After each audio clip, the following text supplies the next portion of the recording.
Terrell Thomas, These Urban Times, sitting down this afternoon with a gentleman who I've spoken to on several occasions.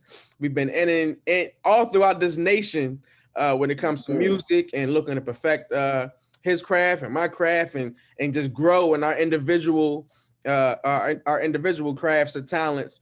And you are now taking your talent and your creativity to new heights and to a new level.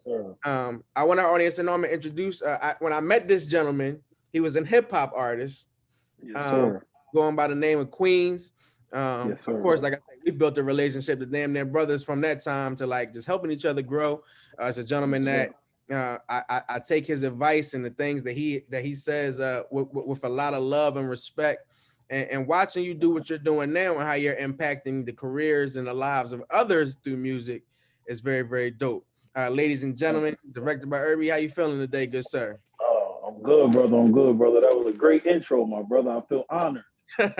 I mean, it's great to sit down and chat with you once again because you're entering a new chapter of your life. As I mentioned, we met on some hip hop stuff, on music and everything, and since then we've watched each other do a lot of great things in our respective fields. But how did you become a director, good sir? You know, what made you decide to put down the microphone, if that makes sense, and pick up the camera? That's an interesting question. Now, a lot of people ask me. Little do a lot of people know, my pops was actually a wedding photographer and a wedding videographer. And when I was like 8, 9 years old, he used to take me with him to his events, to his weddings and things of that nature. Okay. And he used to teach me little tricks of the trade here and there. He would pay me $20, $30 afterwards. Now that I know that man was making about $2,000, he was getting free child labor at that point.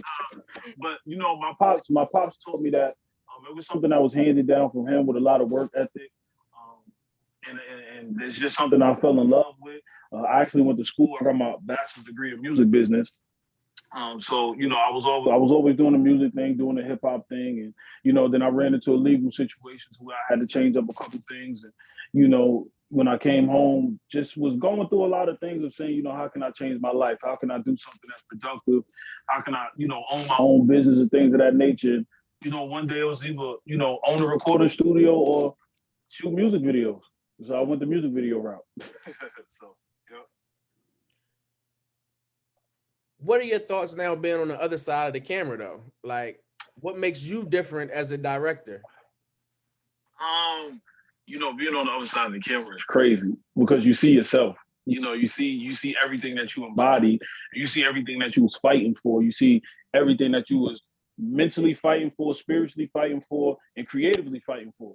I see it in a lot of these artists. So, for me, being a director and being a artist director, it really helps me understand the artist a little bit more, understand their passion a little bit more, understand that, hey, this shot may not be crazy. This person needs to, that's part of their brand, or wearing this may not be crazy, or wearing that might be crazy, because I understand brand building, I understand marketing, I understand building an artist and things of that nature, which a lot of directors, they don't understand that. A lot of directors be like, oh no, that shot looks better. Yeah, it looks better, but in the long run, branding this artist or helping this artist market or making sure we have this in the video and that in the video, actually helps the artist a little bit more. So, on the other side of the camera, it's cool. It's different, but it's cool.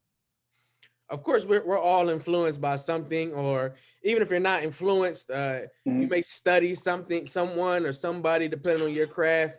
Who are some of your music videos, some of your directing influences, whether it's in music, movies, television shows? Who are some of your directing influences? That's a good one, man. Actually, coming up, I didn't like music videos. That was the weird part. I didn't like music videos. We had one cable box in the house, and it was only me and my sister. And she would get the first half, I would get the second half of the day in the summer, literally. And in the first half, she would watch music videos from like 9 a.m. to like 12 p.m. She would watch music videos just all day long. I had to sit there and watch them because she loved music. She was a writer. And I didn't know at that time that I was falling in love with music videos at that time, because that's all that she watched. So I didn't realize that was something I was falling in love with. So as I got older and started understanding a lot of these directors like Chris Robinson and Benny Boom and Director X, and now If Riviera, I'm real in tune with when it comes to visuals and things of that nature. So those are just some of the people that I look up to when it comes to music videos altogether. Okay, very dope to know.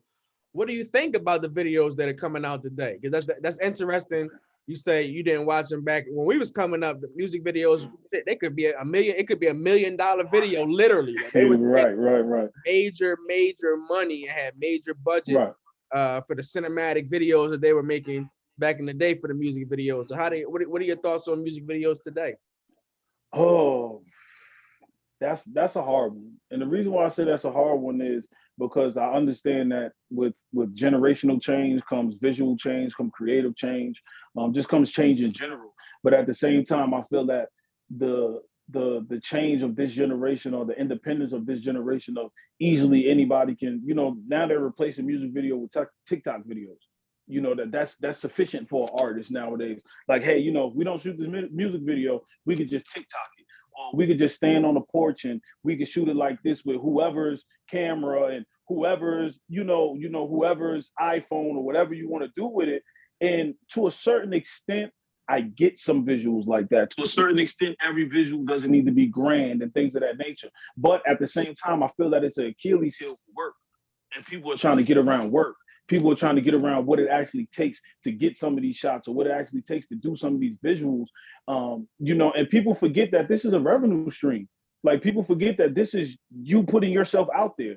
This is you, the fans seeing you and things of that nature, and the fans understanding what you got going on, or the fans understanding the creative process behind it. So, to say that I'm a little iffy on today's music video world in general, I can say I am iffy because I feel that a lot of directors do not take pride in their visuals. I feel like a lot of directors don't take pride in, really going the extra mile for these things. And sometimes it's not the director's fault. Sometimes it's the artist's fault. Sometimes a lot of artists nowadays say, hey, look, I just want to shoot right here in front of Uncle Juju house with all the gang members and be okay. But you can creatively do that in a certain type of way. You know what I'm saying? NWA did that all the time, but look at their video. It was the same concept, but it was something inside of it. There was something that they were doing with it. So I feel like the art behind it is lost more so. Once again, Terrell Thomas sitting down with the one and only Directed by Irby. We appreciate you sitting down with us today, good sir. Thank you. Do you, have you had thoughts yet, as you continue to perfect your craft in the music realm, to possibly directing and filming things as far as short films or some of the like streaming series shows that we see, the docu-series type things, or maybe film a movie production at one point? I actually do. The thing about me is if we do shoot a video, that's what we're shooting. 9 out of 10 times that we're shooting a short film when it comes to my music videos. I really do music videos as just performance videos and just pop-ups. I've really been in my bag with perfecting the short film thing when it comes to music videos and having longer music videos and things of that nature. So of course I would love to go into film. Of course I would love to go into, docu-series and things of that nature, because I feel like they need our flavor. And yes, I said flavor because we have a certain type of aura. We have a certain type of flavor when it comes to music video directors. We have a certain type of eye. That's why Belly was so different when it came down to people watching Belly, and they couldn't understand why it was so intriguing. It was so intriguing because it was music video tactics that were used, from the lighting to the way they moved the camera, to the slow motion, to the way these people walked into the club and things of that nature. You fell in love with Belly because you love music videos. That's why you fell in love with Belly. You fell in love with Belly because you love music videos and you love the artist that was in it. Belly was nothing but an extended music video with no music. That's what Belly was. It was an extended music video with no music. So I aim to get into things. I aim to get into things of that nature. I aim to really push the envelope and push that forward. Are there any artists currently, and I just want to say mainstream artists, because I know that you work with a lot of artists, but that are also on the come up as well. People may not know of them yet until they check out some of your work. Right. Are there any mainstream artists who their music inspires you, or you just like their music and you hope one day that you would be able to collab or do some type of work with them? Being a New Yorker, I always wanted to shoot Nas video. Okay. That was something. That's something that I'm aiming for. Yeah, I always wanted to shoot Nas video. You know, I would love to shoot a fabulous video. I would love to connect with the baby.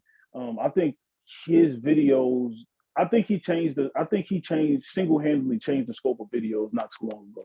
I think he made people really, as far as rappers and hip hop, I think what he did with his videos really made people rethink of how they shoot music videos. Like, okay, we have to put in some work.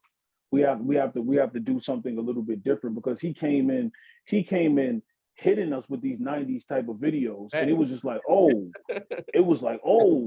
yo, this dude's shooting a real video. Like, that's a video.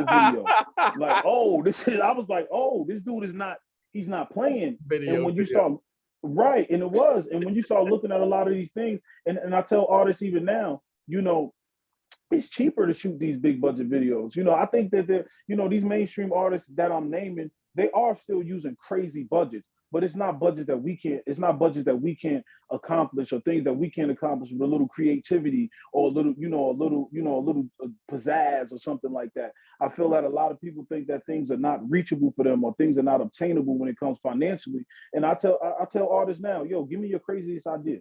I don't care what idea it is. Give me your craziest idea. If we need to downgrade it, we can. But give me your craziest idea so I can figure this out, so I can understand what you really want to do. You know, so I'm pretty much open to working with anybody when it comes to big artists. Trevor Jackson is one that I'm pretty cool with. I would love to work on some of his music. There's another cat out of Atlanta named Terrell that I'm pretty cool with. I love to work on some of his music.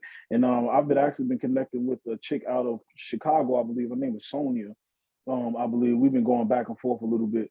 So I would love to work on some of her stuff as well. Okay, very dope, man. Very dope. How can people check out your work? How can they get in contact with you to have these type of conversations? Right. They can let you know what their craziest idea is. You know. Right. I'm on Instagram, Directed by Irby, Facebook and Instagram, Carolina Blue Films. That's my production company, man. Y'all can reach out to me there. You know, just connect with me. I have somebody reach out to you if I don't reach out to you personally, and we can connect. You can go on YouTube, Carolina Blue Films, and check everything out. I'm kind of a Phantom of the Opera kind of guy.